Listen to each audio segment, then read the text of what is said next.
Hello friends, welcome to the YouTube channel study record. Friends, आज हम discuss करने वाले हैं इंडियन पॉलिटी, भारतीय राज्य व्यवस्था के जो इम्पोर्टेंट ऑब्जेक्टिव क्वेश्चंस है वो हम डिस्कस करने वाले हैं। उसकी सीरीज हम आज से स्टार्ट करने वाले हैं। 1000 क्वेश्चंस रहेंगे इंडियन पॉलिटी के। इंडियन पॉलिटी के जो क्वेश्चंस रहते हैं हमारे एग्जाम पॉइंट ऑफ व्यू से, स्टैटिक जीके का जो भी पार्ट पूछा जाता है एग्जाम में, उसमें 3 से 4 क्वेश्चन इंडियन पॉलिटी से हर बार आते ही हैं। तो हम 1000 इम्पोर्टेंट क्वेश्चंस डिस्कस करने वाले हैं। 1000 क्वेश्चंस हम डिस्कस करेंगे जिसमें सारे के सारे इम्पोर्टेंट क्वेश्चंस इसमें आ जाएंगे और आपको कोई भी क्वेश्चन इससे नहीं छूटेगा। ठीक है फ्रेंड्स। और फ्रेंड्स, हिस्ट्री के ऑब्जेक्टिव क्वेश्चंस लगभग 1000 क्वेश्चंस अपलोड हो चुके हैं चैनल की प्लेलिस्ट में, वो तैयार है। एंशिएंट हिस्ट्री, मिडाइवल हिस्ट्री और मॉडर्न हिस्ट्री, अलग अलग उसमें टॉपिक्स हैं। आप टॉपिक वाइज उन ऑब्जेक्टिव क्वेश्चंस को देख सकते हैं। उनके लिंक मैं इस डिस्क्रिप्शन बॉक्स में प्रोवाइड कर दूंगा, तो आप वहां जाकर भी उन वीडियोस को देख सकते हैं। और फ्रेंड्स, अगर आपने पहली बार चैनल विजिट किया, चैनल को सब्सक्राइब नहीं किया, तो चैनल को आप सब्सक्राइब जरूर कर लीजिए। इस तरीके के बेल आइकन को जरूर हिट कर दे, जिससे मैं जो भी वीडियो अपलोड करूंगा तो उसका नोटिफिकेशन आप तक पहुंचेगा। और टेलीग्राम ग्रुप पर आप ज्वाइन हो सकती हैं, उसके लिंक भी मैं डिस्क्रिप्शन बॉक्स में आपको प्रोवाइड करवा दूंगा। आप मुझे इंस्टाग्राम पर फॉलो कर सकते हैं स्टडी रिकॉर्ड के नाम से। वहां पर मैं आपको डेली के current affair, static GK, science और रीजनिंग के इम्पोर्टेंट पोस्ट अपडेट करता हूं। तो आप मुझे इंस्टाग्राम पर फॉलो कर सकते हैं स्टडी रिकॉर्ड के नाम से।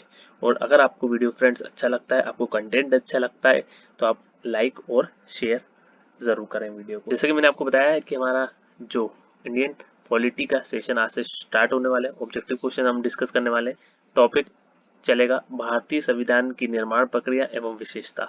ठीक है, तो इस टॉपिक में हम काफी सारे क्वेश्चंस डिस्कस करने वाले हैं। पार्ट हमारा इंडियन पॉलिटी का फर्स्ट रहेगा, जिसमें हम 15 क्वेश्चंस डिस्कस करने वाले हैं। हर पार्ट में हम 15 क्वेश्चंस डिस्कस करेंगे।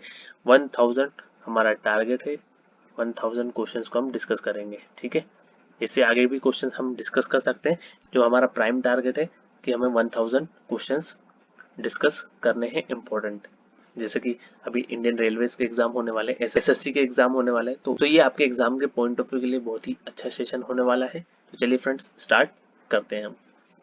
आज के सेशन का फर्स्ट क्वेश्चन है, संविधान सभा की संघ संविधान समिति, संघ संविधान समिति इंग्लिश में बोलते हैं यूनियन कॉन्स्टिट्यूशन कमेटी।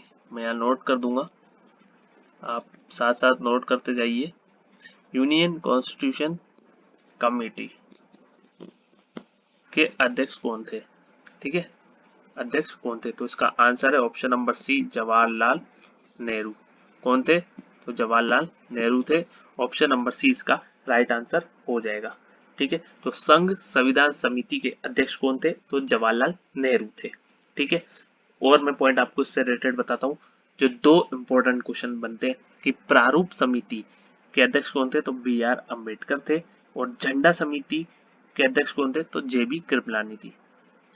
कौन थे? तो जे बी कृपलानी थे। ठीक है, तो झंडा समिति के कौन थे? तो जे बी कृपलानी। ठीक है, तो 3 पॉइंट आपको इस पॉइंट से कवर हो गए। तो संघ संविधान समिति के अध्यक्ष कौन थे? तो जवाहरलाल नेहरू थे। ठीक है, जे बी कृपलानी झंडा समिति के अध्यक्ष थे और प्रारूप समिति के अध्यक्ष थे बी आर अम्बेडकर। और भी समितियां थी, उनके भी अध्यक्ष थे, लेकिन ये क्वेश्चन पूछा गया और इससे इम्पोर्टेंट मेरे को 2 से 3 क्वेश्चन आपको इम्पोर्टेंट बताने रहते हैं। इसी से हम सारे क्वेश्चंस डिस्कस करेंगे। किस समिति के अध्यक्ष कौन थे वो आगे आएंगे, लेकिन इस पॉइंट के साथ मैंने आपको 2 चीजें और बताई हैं, तो ये दोनों आप नोट कर लीजिए साथ में। ठीक है, चलिए नेक्स्ट क्वेश्चन डिस्कस करते हैं।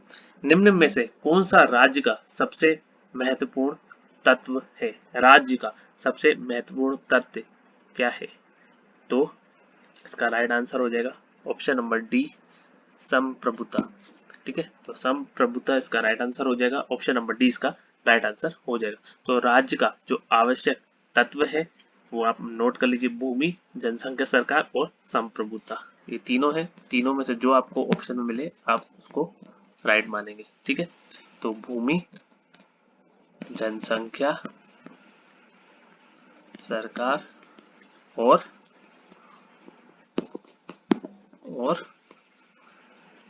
संप्रभुता।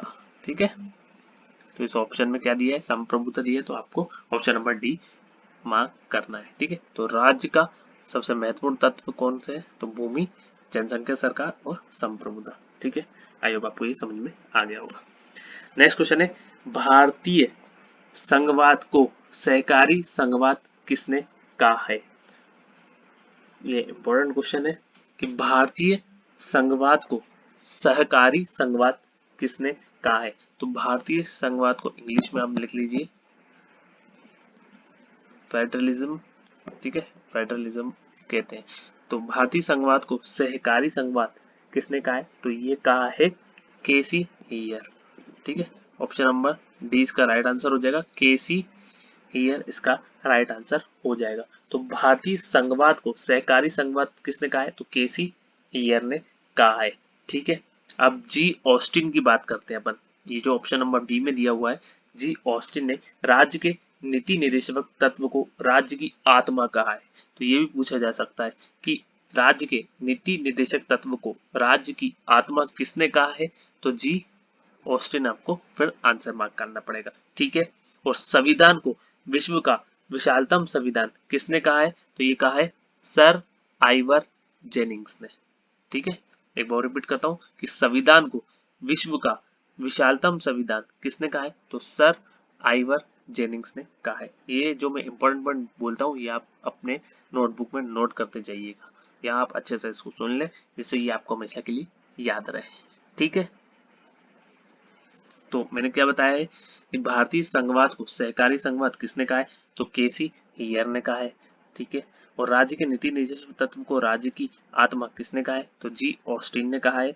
और सर आइवर जेनिंग्स ने क्या कहा है कि संविधान को विश्व का विशालतम संविधान कहा है। ठीक है, आई होप आपको ये पॉइंट क्लियर हो गया होगा। नेक्स्ट क्वेश्चन, अध्यक्षात्मक शासक का उदय सर्वप्रथम किस देश में हुआ है, तो इसका राइट आंसर है यूएसए, संयुक्त राज्य अमेरिका। यूएसए इसका राइट आंसर हो जाएगा। तो अध्यात्मक शासन व्यवस्था में शासनाध्यक्ष एवं राष्ट्राध्यक्ष दोनों एक ही व्यक्ति होता है एवं शासनाध्यक्ष का निर्वाचन संपूर्ण राष्ट्र के द्वारा किया जाता है और इसे सर्वप्रथम संयुक्त राज्य अमेरिका में लागू किया गया है। ठीक है, तो ये पूछा जाएगा कि अध्यक्षतात्मक शासक का उदय सर्वप्रथम किस देश में हुआ है, तो ये नाम आपको याद रखना है और यूएसए आपको याद रखना है, संयुक्त राज्य अमेरिका आपको याद रखना है। ठीक है, नेक्स्ट क्वेश्चन है, संसदीय शासन प्रणाली सर्वप्रथम किस देश में हुई, तो संसदीय शासन प्रणाली की अगर बात करते हैं हम, संसदीय शासन प्रणाली की अगर हम बात करें तो सर्वप्रथम किस देश में विकसित हुई है, तो ये आपको याद रखना है ब्रिटेन। किस देश में विकसित हुई, तो ब्रिटेन में। ठीक है, ये भी पूछा जा सकता है कि पार्लियामेंट्री सिस्टम हमने किस देश से लिया है, तो ब्रिटेन से ही लिया है। इंग्लिश में आपको बता देता हूँ, पार्लियामेंट्री सिस्टम। ठीक है, तो 1688 में गौरवपूर्ण क्रांति के फलस्वरूप लोकतंत्र के संसदीय व्यवस्था का प्रारंभ ब्रिटेन से हुआ है। ठीक है, तो संसदीय शासन प्रणाली सर्वप्रथम किस देश में विकसित हुई है, तो ब्रिटेन आपको आंसर टिक करना है। और ये पूछा जाए क्वेश्चन की पार्लियामेंट्री सिस्टम हमने किस देश से लिया है, तो ब्रिटेन से ही लिया है। ठीक है, चलिए नेक्स्ट क्वेश्चन है, निम्न में से कौन सा शब्द भारत के संविधान की उद्देशिका में नहीं है। ठीक है, तो उद्देशिका में कौन कौन से शब्द है वो मैं आपको बता देता हूँ। तो संविधान के 42वें संशोधन के द्वारा प्रस्तावना में उद्देशिका भी बोला जा सकता है और प्रस्तावना भी एक ही बात है। ठीक है, तो प्रस्तावना में या उद्देशिका में समाजवाद, पंथ निरपेक्ष और अखंडता शब्द को जोड़ा गया है। ठीक है, तो समाजवाद है, पंथ निरपेक्ष है, प्रभुत्ता संपन्न है। ठीक है, तो क्या नहीं है, तो लोक या लोक होगा, लोक कल्याण नहीं है, तो ये इसका राइट आंसर हो जाएगा। ठीक है, क्योंकि इसमें पूछा गया है कि कौन सा नहीं है, तो कौन सा नहीं है, लोक कल्याण नहीं है। और लोक कल्याण किस में है, तो लोक कल्याण का उल्लेख राज्य के नीति निदेशक तत्व में है। कहां पर है इसका उल्लेख, राज्य के नीति निर्देशक तत्व में। ठीक है, तो आपको ये याद रखना है कि प्रस्तावना उद्देशिका में कौन से शब्द शामिल है? तो पंथ निरपेक्ष, प्रभुता संपन्न और समाजवाद। ठीक है, तो ये आपको याद रखना है। नेक्स्ट क्वेश्चन है, लिखित संविधान की अवधारणा ने सर्वप्रथम कहाँ जन्म लिया है? तो लिखित संविधान की अवधारणा ने सर्वप्रथम कहाँ जन्म लिया है? यूएसए आपको राइट आंसर टिक करना है। ठीक है, तो इसका आंसर क्या होगा? यूएसए, संयुक्त राज्य अमेरिका। ठीक है, तो यूएसए का संविधान तैयार हुआ कब? 1787 में। कब हुआ था? 1787 में यूएसए का संविधान तैयार हुआ, जो विश्व का प्रथम लिखित संविधान है। तो विश्व का प्रथम लिखित संविधान किसका है? तो यूएसए का है, ये पूछा जा सकता है। तो विश्व का प्रथम लिखित संविधान किसका है? तो यूएसए का है। ठीक है, और ब्रिटेन का संविधान विश्व का एकमात्र अलिखित संविधान है। तो ब्रिटेन की अगर बात करूं तो ब्रिटेन का जो संविधान है वो विश्व का एकमात्र अलिखित संविधान है, वो भी हम डिस्कस करेंगे। या लिखित की बात हो रही है तो लिखित, विश्व का प्रथम लिखित संविधान यूएसए आपको आंसर करना है, और अलिखित पूछा जाए तो ब्रिटेन आंसर करेंगे। वो क्वेश्चन भी है, आगे हम डिस्कस करने वाले हैं उसको। ठीक है, चलिए नेक्स्ट क्वेश्चन डिस्कस करते हैं। संविधान का मसौदा तैयार करने वाली समिति के अध्यक्ष कौन थे? बहुत ही इंपॉर्टेंट क्वेश्चन है, ये तो आपको याद ही रखना है। सबसे ज्यादा एग्जाम में पूछा जाने वाला ये क्वेश्चन है। संविधान का मसौदा तैयार करने वाली समिति, या हम इसे कहते हैं ड्राफ्टिंग कमेटी। ठीक है, क्या बोलते हैं हम? ड्राफ्टिंग कमेटी के अध्यक्ष कौन थे? तो ये सब आप जानते हैं। ड्राफ्टिंग कमेटी के जो अध्यक्ष थे वो थे बी आर अम्बेडकर। कौन थे? B R Ambedkar ji. Drafting committee या मसौदा समिति इसको कहा जाता है। तो ये आपको याद रखना कि उसके अध्यक्ष कौन थे? तो बी एम राव अम्बेडकर थे। ठीक है, और मैंने आपको बता ही चुका हूँ, जेबी कृपलानी झंडा समिति के अध्यक्ष थे। ठीक है, और राजेंद्र प्रसाद जो थे वो संविधान सभा के अध्यक्ष थे, संविधान सभा के अध्यक्ष। ठीक है, और यहाँ मैं आपको बात करता हूँ, जवाहरलाल नेहरू उद्देश्य प्रस्ताव समिति के अध्यक्ष थे। तो ये पूछा जाता है उद्देश्य प्रस्ताव कौन लेके आया था? तो आपको आंसर करना है जवाहरलाल नेहरू। ठीक है, तो मैंने 4 पॉइंट आपको इसमें बताए हैं। ड्राफ्टिंग कमेटी के अध्यक्ष बी आर अम्बेडकर, झंडा समिति के अध्यक्ष जेबी कृपलानी, यहाँ लिख देता हूँ मैं, झंडा समिति, और जो राजेंद्र प्रसाद थे वो संविधान सभा के अध्यक्ष थे, और जवाहरलाल नेहरू जो थे वो उद्देश्य प्रस्ताव समिति के अध्यक्ष थे। ठीक है, तो ये आपको याद रखना है। नेक्स्ट क्वेश्चन है, संविधान प्रारूप समिति में अध्यक्ष को मिलाकर कितने सदस्य शामिल थे? तो संविधान प्रारूप समिति में अध्यक्ष को मिलाकर कितने सदस्य शामिल थे? तो इसका राइट आंसर आएगा 7। ऑप्शन नंबर डी इसका राइट आंसर हो जाएगा। ऑप्शन नंबर डी इसका राइट आंसर हो जाएगा। तो प्रारूप समिति को हम ड्राफ्टिंग कमेटी भी बोलते हैं या मसौदा समिति भी बोलते हैं। ठीक है, तो प्रारूप समिति और मसौदा समिति एक ही है, ड्राफ्टिंग कमेटी। ठीक है, इंग्लिश में आपको याद रखना है ड्राफ्टिंग कमेटी। तो डॉक्टर भीमराव अंबेडकर जी इसके अध्यक्ष थे, उसके साथ साथ 6 लोग और थे। तो टोटल कितने हुए? 7। तो 6 लोगों के नाम मैं आपको बोल देता हूँ, आप नोट कर लीजिए या सुन लीजिए। गोपाल स्वामी अयंगर, अलादी कृष्णा स्वामी अय्यर, मोहम्मद सादुल्ला, के एम मुंशी, बी एल मित्तर और डीपी खेतान। तो ये नहीं पूछा जाएगा, डायरेक्ट ये पूछा जाएगा कि ड्राफ्टिंग कमेटी में अध्यक्ष को मिलाकर कितने सदस्य शामिल थे? तो 7 थे, बस 7 आपको याद रखने हैं। नेक्स्ट क्वेश्चन है, संविधान सभा द्वारा भारत के संविधान को तैयार करने के लिए कितनी समितियों का गठन किया गया था? उसका राइट आंसर है 17। 17 समितियों का गठन किया गया था। ठीक है, तो संविधान निर्माण के दौरान कुल 17 समिति का गठन किया गया था, जिसमें प्रारूप समिति है, उद्देश्य प्रस्ताव समिति है, संघ संविधान समिति है, राज्य संविधान समिति है। हम सबके अध्यक्ष जो रहे हैं वो हम डिस्कस करेंगे, क्योंकि ये सभी इंपॉर्टेंट है। कम से कम 10-12 समितियों के हम अध्यक्ष डिस्कस करेंगे जो एग्जाम में आते हैं। ठीक है, तो वो आगे आने वाले सेशन में हम डिस्कस करने वाले हैं। लेकिन जो मैं आपको बता चुका हूँ पहले भी 2-3 चीजें मैं आपको डिस्कस कर चुका हूँ समिति से रिलेटेड, तो वो पॉइंट्स आपको याद रखना है। तो ये याद रखना है कि कितनी समितियों का गठन किया गया था संविधान को तैयार करने के लिए? तो 17 समितियों का गठन किया गया था। ठीक है, चलिए नेक्स्ट क्वेश्चन है, कैबिनेट मिशन प्लान के अधीन बनी संविधान सभा में कितने सदस्य थे? तो कैबिनेट मिशन प्लान के अधीन जो हमारी संविधान सभा तैयार की गई थी, तो उसके अंतर्गत जो सदस्य थे वो थे 389 सदस्य। तो 389 सदस्य थे, जिसमें 4 जो थे वो प्रेसिडेंट्स के प्रतिनिधि थे। मैं यहाँ डिस्कस कर देता हूँ, 389 टोटल थे, ठीक है, जिसमें से 93 जो थे वो प्रिंसली स्टेट या देशी रियासत से थे, ठीक है, और जो 296 थे, और 296 में 292 जो थे वो इलेक्टेड थे, ठीक है, कैसे थे? इलेक्टेड थे, जिनका निर्वाचन हुआ था। ये नॉमिनेटेड थे, ठीक है, मनोनीत थे, ठीक है, ठीक है, इलेक्टेड पूछा जाएगा तो 292 आपको लगाना है, ठीक है। 292 इलेक्टेड थे, नॉमिनेटेड 93 थे, ठीक है, और जो 4 थे वो कमिश्नर फ्रांस से थे। ये आपको याद रखना है। 296 और 93 389 हो गए हैं, ठीक है, तो ये आपको याद रखना है। चलिए आगे और क्वेश्चंस आएंगे तो हम एक एक क्वेश्चन को डिस्कस करेंगे तो आपको सब क्लियर हो जाएगा। उस समय 389 सदस्य थे, नॉमिनेटेड कितने थे? 93 थे, इलेक्टेड कितने थे? 292 थे, और 4 जो थे वो कमिश्नर फ्रांस से थे, ठीक है। और 292 में भी क्लासिफाई किया है, वो हम आगे डिस्कस करेंगे। नेक्स्ट क्वेश्चन है, भारत का संविधान कब लागू हुआ? तो भारत का संविधान कब लागू हुआ पूछा जाए तो 26 जनवरी 1950 आपको राइट आंसर करना है।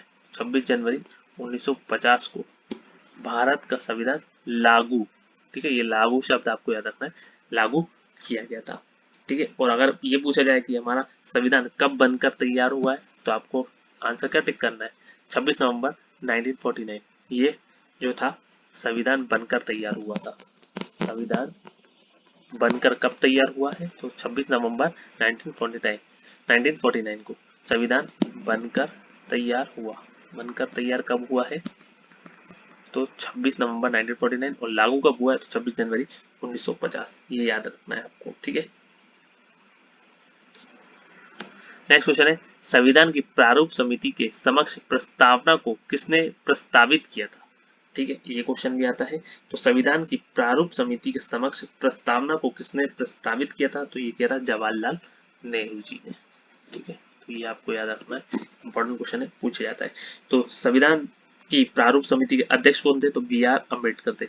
अध्यक्ष कौन थे? तो बी आर अम्बेडकर जी थे प्रारूप समिति के अध्यक्ष की बात करूं तो मैं, ठीक है। जबकि प्रस्तावना को जवाहरलाल नेहरू के द्वारा प्रारूप समिति के समक्ष प्रस्तावना प्रस्तुत किया, और महात्मा गांधी संविधान सभा के सदस्य नहीं थे, और बी एन राव जो थे वो संविधान सभा के संवैधानिक सलाहकार चुने गए थे। तो ये भी हम डिस्कस करेंगे, इंपॉर्टेंट क्वेश्चन है ये सब। नेक्स्ट क्वेश्चन है, निम्न में से कौन भारत को एक धर्मनिरपेक्ष राज्य बताता है? मूल अधिकार, संविधान की प्रस्तावना, निर्देशक सिद्धांत, या फिर संविधान की प्रस्तावना? तो संविधान की प्रस्तावना जो है वो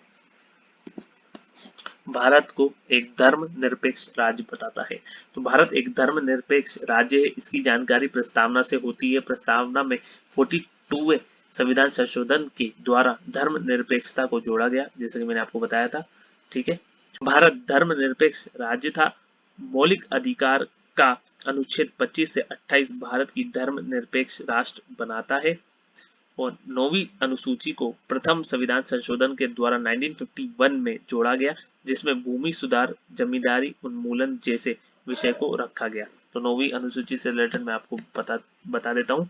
9वीं अनुसूची को प्रथम संविधान संशोधन के द्वारा 1951 में जोड़ा गया, जिसमें भूमि सुधार, जमींदारी उन्मूलन जैसे विषय को रखा गया है, और नीति निर्देशक तत्व को संविधान का आदर्श कहा जाता है, जिससे यह ज्ञात होता है कि भारत एक लोकतांत्रिक देश है, ठीक है। तो ये आपको निर्देशक सिद्धांत से पता चलता है।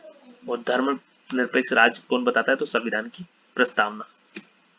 नेक्स्ट क्वेश्चन है, भारत का संविधान भारत को कैसे वर्णित करता है? तो अनुच्छेद 1 में भारत को राज्यों का संघ कहा गया है, तो इसका आंसर क्या आएगा? राज्यों का संघ। तो भारत का संविधान भारत को कैसे वर्णित करता है? तो राज्यों का संघ, ठीक है। ये इंपॉर्टेंट क्वेश्चन है, ये बहुत बार पूछा गया है एग्जाम में। तो राज्यों का संघ, ठीक है। आई होप आपको ये सेशन अच्छा लगा होगा।